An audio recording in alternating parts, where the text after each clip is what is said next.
Anak-anak, hari ini kita belajar tentang peraturan ketika kita bermain di rumah. Nah, untuk kalian semua, ketika kalian bermain di rumah, apa harus ada aturan?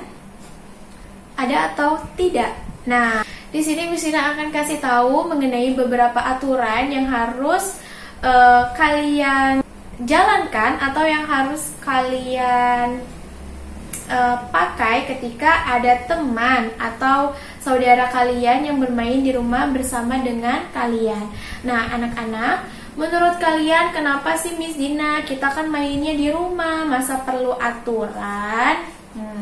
Aturan itu tidak hanya digunakan ketika kita bermain di luar rumah atau ketika kita sedang bertanding, tapi aturan dalam permainan itu juga harus kalian miliki, harus kalian terapkan atau harus kalian jalani ketika kalian bermain di rumah. Nah, di sini akan Miss Dina kasih tahu beberapa aturan yang harus kalian terapkan atau yang harus kalian jalani ketika kalian bermain di rumah.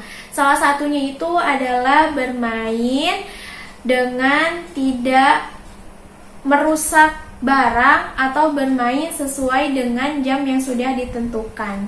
Kalian ketika bermain di rumah tidak mungkin dong selama satu hari itu kalian diperbolehkan sama orang tua kalian bermain di dalam rumah, iya atau tidak? Kalian juga pasti mempunyai kewajiban untuk sholat, untuk mandi, untuk makan, lalu untuk belajar, untuk membantu orang tua kalian. Maka dari itu, kenapa adanya aturan dalam bermain?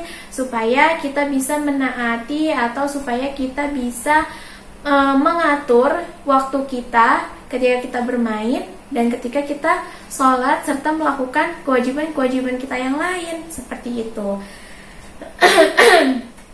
Lalu, kalau misalnya ada aturan dalam bermain, maka tidak ada teman atau mungkin saudara kita yang ketika datang bermain ke rumah kita melakukan hal-hal yang tidak kita senangi. Misalnya itu apa Miss Dina? Misalnya teman kalian itu atau saudara kalian itu meminjam mainan kepada kalian, tapi untuk dibawa pulang meminjamnya, tidak hanya meminjam di dalam rumah kalian saja. Nah, itu perlu dengan adanya aturan atau kalian itu perlu membuat aturan. Kamu boleh pinjam ya, tapi nggak boleh dibawa pulang ke rumah. Nah, seperti itu aturannya. Terus yang lainnya, kamu boleh pinjam yang ini, yang ini, yang ini, tapi kamu nggak boleh pinjam itu ya, gitu. Terus kamu boleh pinjam cuman sampai nanti sore jam 4. Itu juga pinjamnya di rumah aku aja, nggak boleh dibawa pulang. Nah, kalau sudah ada aturan seperti itu, menurut kalian enak atau enggak? Enak ya, jadi kalian bisa menjauhkan diri kalian sama teman-teman kalian itu dari yang namanya berantem.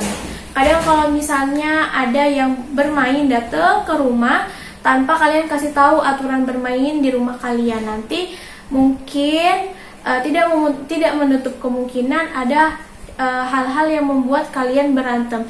Itu kan punya aku, kok kamu mau pakai nggak bilang-bilang. Nah, terus kok kamu mau pakai itu nggak bilang sama aku, terus mau dibawa pulang lagi. Nah, itu kan berarti diawali dari kalian tidak menerapkan atau tidak menjalankan peraturan di dalam permainan ketika kalian bermain di rumah. Nah, setelah itu selain dari peraturan yang tadi Miss Dina kasih tahu, kalian juga bisa membuat peraturan ketika kalian bermain di rumah dengan misalnya apa tadi ya? Dengan misalnya kamu boleh pinjam, kamu boleh main-main yang punya aku, tapi kamu harus menjaganya ya, gitu.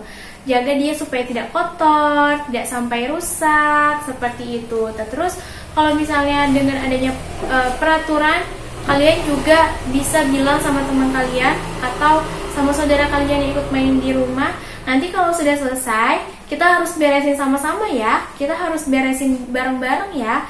Nah gitu, itu kalau misalnya kita menggunakan atau menerapkan peraturan dalam permainan. Tapi kalau tidak, mungkin teman kalian yang udah main mainan kalian nih, terus tiba-tiba pulang ditinggal aja gitu.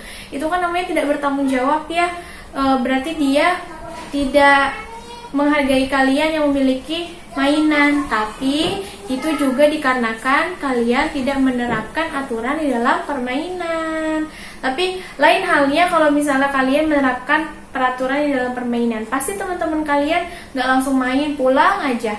Pasti nanti bantuin kalian rapi-rapi mainannya dulu, beresin mainannya dulu, kayak gitu anak-anak. Nah, selain dari aturan, menurut kalian apa sih manfaatnya kalau misalnya kita itu sudah menerapkan peraturan dalam permainan ketika di rumah? Manfaatnya itu adalah, di sini Miss Dina kasih tahu ya. Nah, salah satunya itu adalah menghindari dari sifat curang dan tidak sportif. Curangnya itu gimana Miss Dina? Curangnya itu misalnya itu mainan punya kalian, tapi teman kalian mengaku ini kan punya aku, bukan punya kamu. Nah, itu curang. Terus tidak sportif, misalnya yang awalnya itu nanti kita beresin bersama-sama ya, tapi teman kalian pulang aja setelah itu kan tidak sportif. Lain halnya kalau misalnya tadi diterapkan peraturannya semuanya, kalian yang mengatur peraturannya, pasti teman kalian tidak akan melakukan kesalahan-kesalahan seperti itu ya. Jadi anak-anak, ketika kita main di rumah, entah orang tua kita yang memberi peraturan atau kita atau kalian sendiri yang memiliki aturan, ketika teman-teman ada yang bermain di rumah, itu sangat amat diperbolehkan. Ya, seperti itu anak-anak. Semoga penjelasan Miss Dina dapat kalian mengerti mengenai peraturan bermain di dalam rumah. Nah, alhamdulillah tadi kalian sudah menyimak video penjelasan Miss Dina. Terima kasih sudah menyimak video Miss Dina dengan baik. Semoga video Miss Dina bermanfaat dan membantu kalian selama belajar di rumah